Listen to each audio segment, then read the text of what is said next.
All right. Well, welcome everybody. I am Sandy Brooke Martinez. I am an Ayurvedic health instructor. I am also the founder of Poised for Bliss. Through that business, I operate a mentorship program called Royal Bliss Circle, as well as running one-on-one strategic intensive coaching that I call the Rhythm and Rise program. So I am someone that is here to really bring some insight into your world through Ayurveda practices. And I often use astrology for the timing, and I definitely have in this case as well.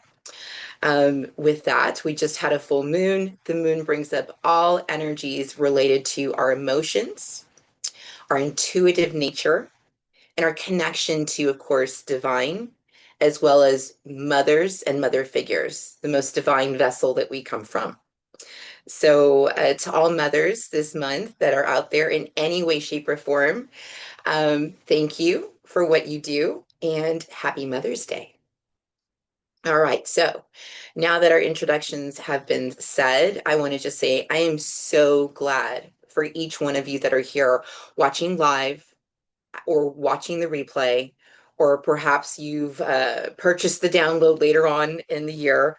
Either way, I'm so grateful for you being here and taking the time to mother yourself well. Now, what we're going to do before we get started to make sure that we're really embodying our experience today, we're going to take a moment to breathe this moment and space in to existence. So if you can, if it's safe to do so, if you're not driving, you're not taking a shower, things like that, relax your body, elongate your spine, sit up tall, stand up tall. Allow your chin to be parallel to the floor. Allow your breathing to be able to fully circulate. Bring a smile to your face if you can. Show it in your eyes too. Be happy that you're here for you. I want you to take your palms and rest them gently on your thighs if you are sitting. And if you're standing, just relax your arms out to the sides. Now that we're feeling a little bit more grounded into Mother Earth, I want you to take a deep inhale through the nostrils and then exhale deeply through the mouth slowly. Here we go.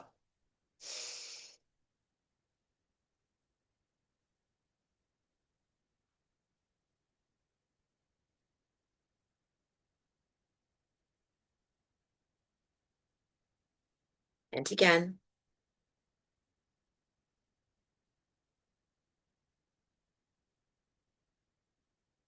Notice the chest rise as you inhale and release the exhale. Feel the warmth coming throughout the mouth. Let out the heat. Let's do it one last time.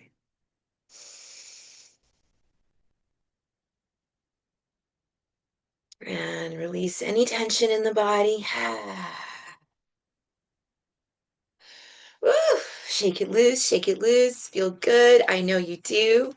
It's time to begin with the space now more open and more supportive, even now that we've grounded our energies together. I welcome you into mothering yourself well. When we talk about this phrase, mothering itself sounds like a very soft, fragile word. And maybe even it sounds like mothering yourself is perhaps a luxury because it's something so soft and sensitive and nurturing. But in Ayurveda, we just don't see this as indulgence. We see this as maintenance. This is how we take on the ability to sustain in our nervous system the capacity to hold the experiences of life, which, let's face it, they do go up and down like a roller coaster. And if we're lacking support in our environment, we do need to look to ourselves. And I'm not saying that we don't want to have an experience on the outside with community. I hope that you do. I hope that you can become part of our community. But whether you do or don't, working on the inside, the well within you, literally your emotional well, and supporting that well, keeping it filled with water that's clean, that's purified, that's nourishing to your soul. These are the things that will begin to help you sustain your nervous system emotionally so that you can experience life coming at you without having to stop and say, no, I can't go to that event, or no, I can't go to experience that kind of a situation. So many times we miss out on life and things coming to us, options and opportunities, because we aren't able to sustain it. And there's no faults to be had. It's just because of experiences we have, and we each have different ones. So keep that in mind as well. Now, as we move forward, I'm going to share with all of us three core teachings that are going to help you with mothering yourself well, helping to sustain yourself emotionally, having the capacity in your nervous system, which is actually the first core technique we're going to discuss. We're going to go over nervous system support. We're going to go over boundaries. I said it. And last, of course, is emotional restoration. So those three topics we're going to discuss today on some core teaching. So let's begin. I don't want to lose track of where we're at. Let me look down for a second. Yes, great. We're doing wonderful. So when our nervous system is overloaded, it's really almost more clear to other people than it is to us because we're so used to running on, that's how it is. That's how I do it. That's what I was taught. But if we really pay attention, just like we do to others, to ourselves, we start to notice where we're overstimulated, overwhelmed, feeling anxious, scattered in our mindset, foggy memories. These types of things are indication, these are signs that our body is giving to us that our nervous system is over capacity.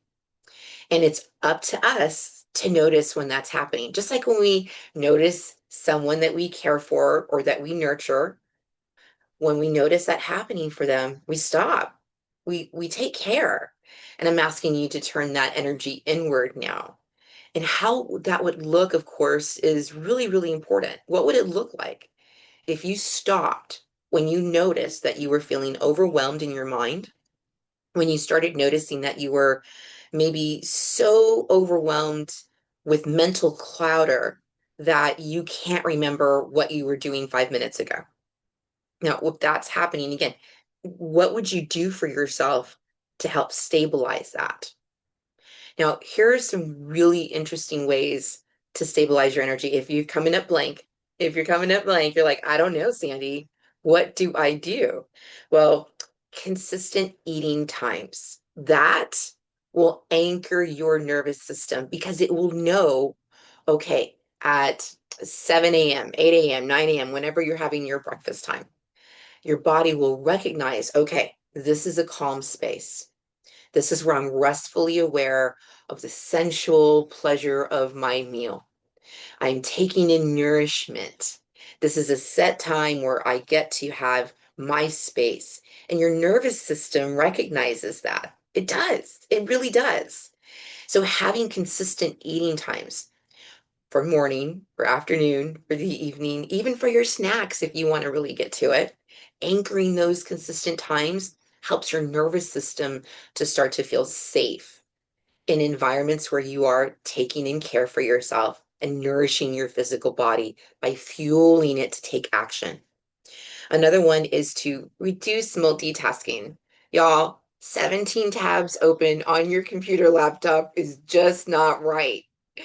We are, after all, in the season of Saturn in the sign of Aries. If you're watching it now, we're in the month of May, the year 2026. Saturn is in the sign of Aries right now. And for us watching presently or watching within the next 3 years' time, this means that it's our responsibility. Saturn rules responsibility, discipline, structure, protocol, and long term vision to take our independence, Aries, assertive action, Aries, and to lead ourselves in new, pioneering, engineering, innovative ways so that we can be successful in our own long term goals.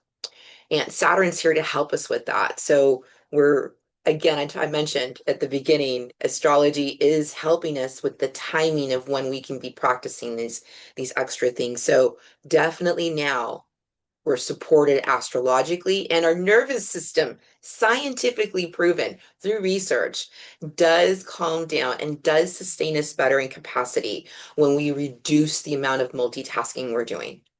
So, y'all, one thing at a time, one thing at a time. Pick your lane, choose what you're doing, stay focused, initiate the pitta energy in you, which is the elements of fire and water, taking action with your emotions. All right, we can do this. Oh, thanks for the love, Jennifer. Now, another third way that you can stabilize your nervous system, another practice you can do is to have small anchors in the day. Now, I already mentioned your meals. I want to talk about your wake up and your sleep time. What time are you waking up at? Is it consistent? Are you running on your alarm and was expecting it to, do it for you? Great. You have a system. Again, Saturn wants structure. But if not, what are you doing? Are you allowing for your body to wake up? Maybe you're in a season where you need to be doing that. If that's your case, good for you. You recognize that.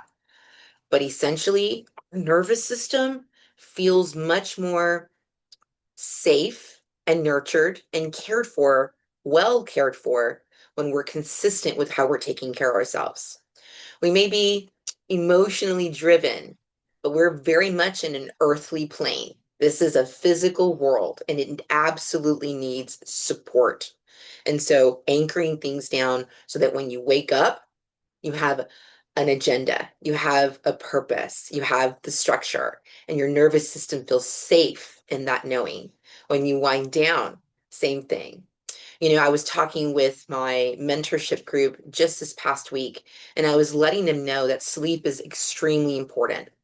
And we want to think of it as an arc. We want to, prepare for our ascendant into our sleep land by dimming the lights, drinking a nice glass of water, turning off all tech devices, and we see all of a sudden we're in bed, we're sleeping, we're sleeping, we're sleeping, and it's restful, it's more calm because we created the ascendant.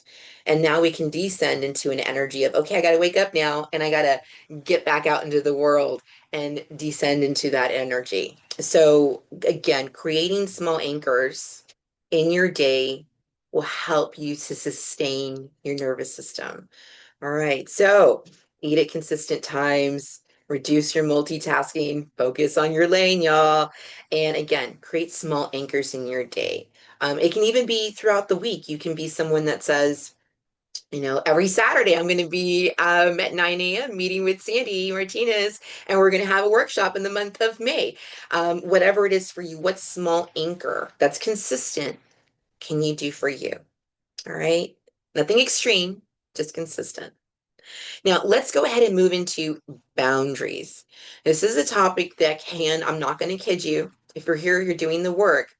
It's important to recognize that there are triggers for all of us when it comes to boundaries. So if you get triggered, take a moment to take a breath, in for 4, out for 6, in through the nose, out through the mouth, and make sure that you're drinking your water. In fact, let's take a moment to drink our water now together. Cheers.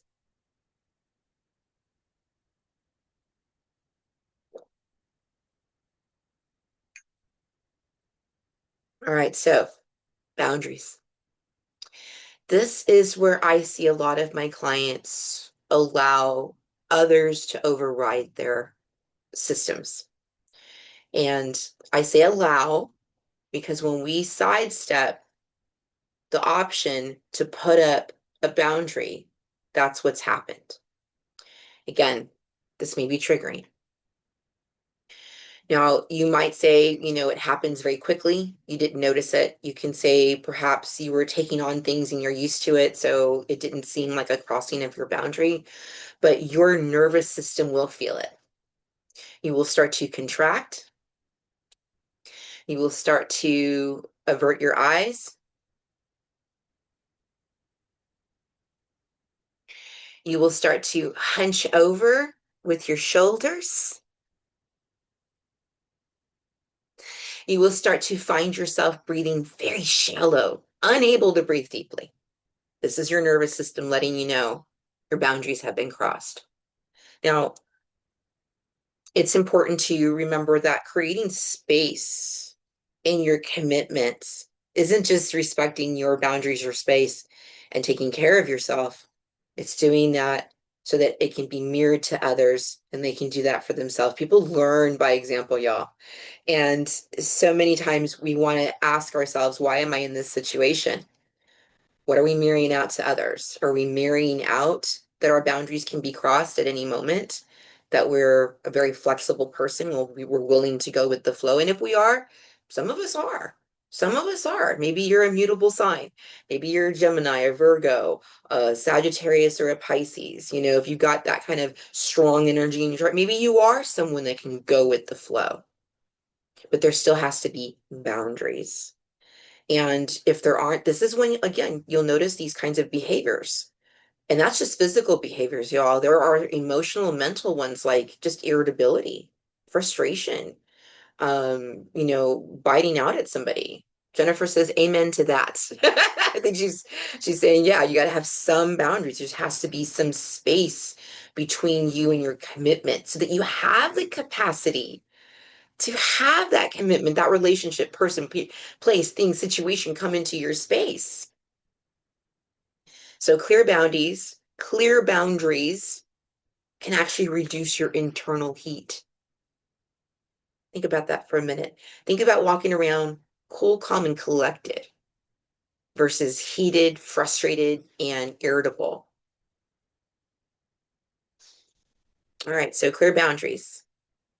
Now, we'll be talking further on boundaries in other workshops this month, so I hope that you're able to attend. But if you'd like to know more, please do visit my website, poisedforbliss.com. There are practices in the articles that you can read on in my website for Ayurveda wisdom. A lot of them are geared towards women leaders, visionaries, coaches. So this will help you to practice boundaries not only within your personal life, but in your career and in your community.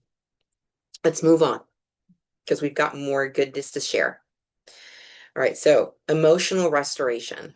Now, when it comes to emotional restoration, this is where people, again, their emotions build up over time, and then all of a sudden, boom, it all comes out at once. And you're like, where did that come from? Oh my God.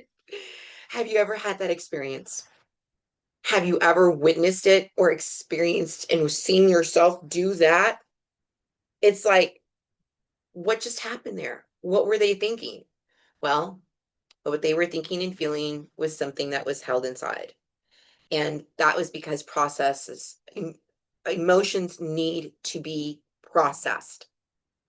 What we eat, we must digest, or it sits in our gut. What we feel must be processed, or it sits in our body. Okay? I want for you to recognize this is scientific research proven, y'all. There's studies out there on this, and it lets us know that we can hold on to emotions through how we eat, how we drink, how we shop, in our addictive behaviors and patterns. It shows up. Look at your receipts, y'all. Look at your receipts. Where are you emotionally built up, just all stuck in muck? Where is their sluggishness? Where is their heaviness? That's where restoration is needed. Now, it's a month of May, and it is a very sensitive month for a lot of people. It's the month where we celebrate mothers. And some of us don't feel that we necessarily had the easiest time. Others of us feel blessed beyond belief. Others are right in the middle. Again, all of us with different experiences. Either way, this is a month where you're going to already feel things coming up. We just had a Scorpio full moon. Emotions are peaking. In fact, the moon is still in Scorpio as we're speaking. So we're peaking right now with what we're starting to understand about ourselves emotionally, psychologically. And where it is that we're carrying things that have been frozen in us. Frozen in time is what I'm hearing. And this just means we've got to change things up. We don't want to be frozen in time. We don't want to be stuck in heaviness or muck. We don't want to be holding on to feelings. Feelings are meant to be experienced and enjoyed, abundantly so. And then we want to move on to another one, and then another one, and then another one. We don't want to get stuck on one. We want one at a time, but not just one. Imagine how many you're losing out on if you're stuck on just the one. So move your body gently. That's a practice you can do, even if it's just walking, y'all. Now, I can't tell you how much I appreciate seeing somebody get up and go for a walk. For those of you that don't know me well, in the year of 2013, I was diagnosed with a cyst in my back that was creating an impingement in my spinal nerve and into my spinal vertebra that created paralyzation in my legs. For over a year's time, I was unable to walk. I did have to relearn to walk. Now, keep in mind, I was a fitness instructor at the time when this happened, teaching 7 formats, 6 days a week, and managing 2 flagship locations for Gold's Gym International. Went from that to sitting down and knitting. Yeah, career identity crisis. But you know what? It evolved to where I'm at today. And when I was able to get up and walk, that movement started gently. Started with going out to the mailbox. My son stood at the door and watched me walk out and check the mail. And it was the first time I was able to do it in more than a year's time because I hadn't been able to do it even before surgery because I was having difficulty walking even then. So he saw me do it. He cheered. We cried. We hugged. It was awesome. And then I had to walk back up the driveway to the front door. And I thought, oh my God, can I do this some more?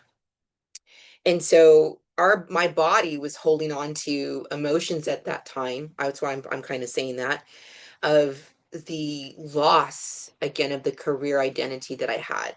And I was really trying to figure out who I was. And in that moment, I recognized I was just a woman trying to live day to day, ready to be the best mom she could again, and just grateful for the gentle movement of walking. So don't disregard where you start from. And don't say, I didn't start, like, I've started way up here already. Like, wherever you are at in your journey, build from there. Build from there. So, whatever movement you take on today, whatever movement you choose, be gentle. Start there.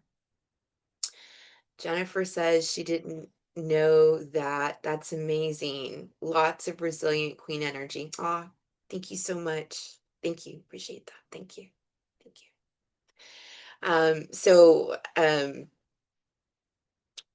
That leads me to the next step for emotional restoration, and that is speaking it. I just spoke it right now. That is power. It is powerful to be able to speak, even write about our emotions because we're not storing it any longer.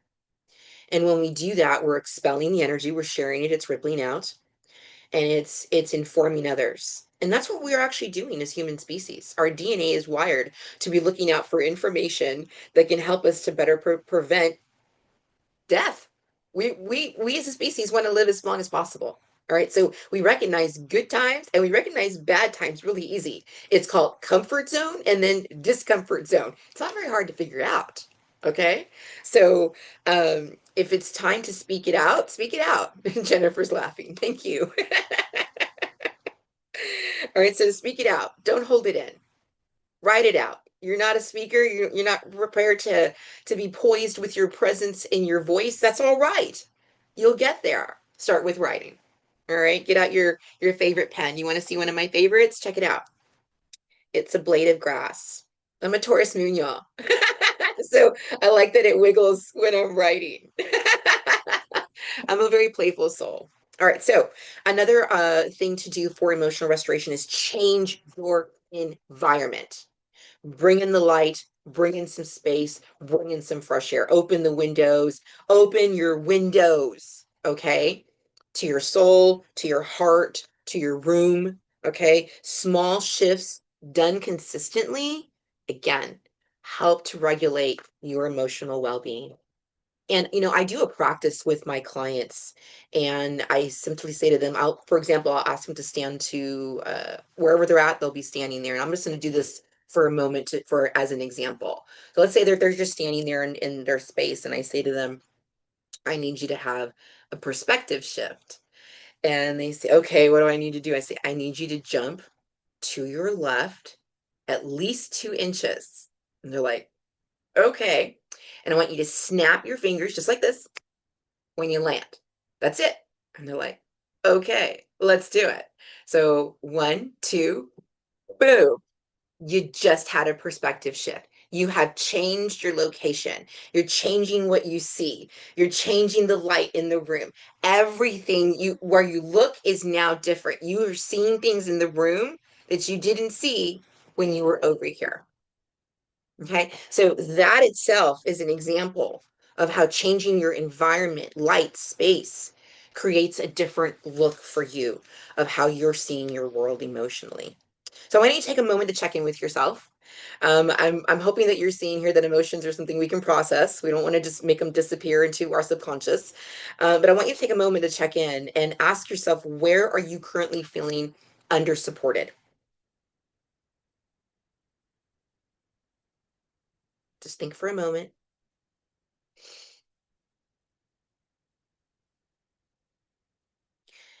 Which area of your life do you tend to avoid the most? This is reflection time. If you're being triggered, take a breath. It's okay. I'm here with you.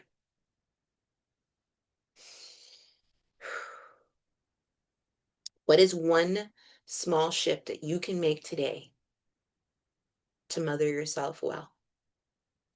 One small shift. What can you do? Something gentle, loving, caring, nurturing. Keep it simple, y'all. It'll be easier to follow through on. Okay. Well, it's 9:30. We've hit our half-hour mark, and I like to keep time timely to respect your time, so that you can go out and live life. Enjoy it. I am going to say to you that mothering yourself well is about being calm and centered and restfully aware. And none of those things are perfect. They move in arcs. So it is important to pay attention so that you can respond instead of reacting to what's happening to you, for you. This is important to remember. Your emotions are not something to sit on and visit just once. It is important that you look at them time and time again. Just like life, our emotions move in cycles. You will see patterns. You'll recognize when things are coming up. I've given you some ways to identify when they do. I've also given you some tools now, some resources that you can access on my website as well, so that you can move through with ease and grace. Thank you, Jennifer. Thank you so much for being here. I hope you enjoy your day too. So again, start building a rhythm. Listen for what works well with you and tune into what doesn't. Be ready to shift. Start simple, stay consistent, and just let that be enough. Thank y'all so much. Have a blissful day. Take care. Bye.